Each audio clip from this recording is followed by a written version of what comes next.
আজকে আমরা চা বানানো শিখব। চুলাটা জ্বালালাম, 1 গ্লাস পানি দিলাম,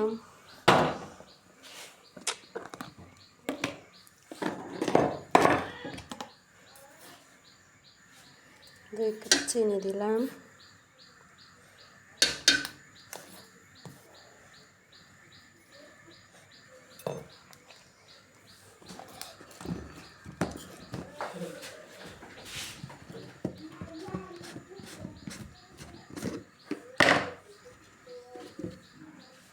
একটু লবণ দিলাম,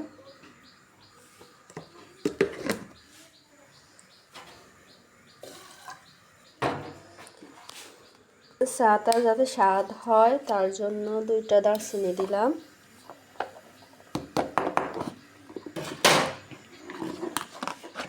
এখন চাটা কষাতে থাকবে। এই যে কি সুন্দর চা ব্লক উঠতেছে, এভাবে কিছুক্ষণ কষাবো। কষানোর পরে আমি চা পাতা দেব।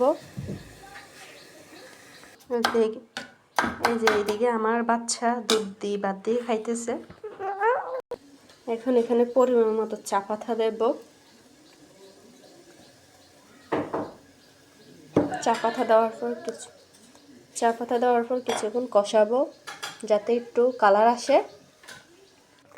এই যে বন্ধুরা, আমার চা বানানো হয়ে গেছে। এখন আমি একটা কাপে ঢেলে নেব। এখন আমি এই চাটা যে কোনো কিছুর সাথে খেতে পারবো। কি স্বাদ!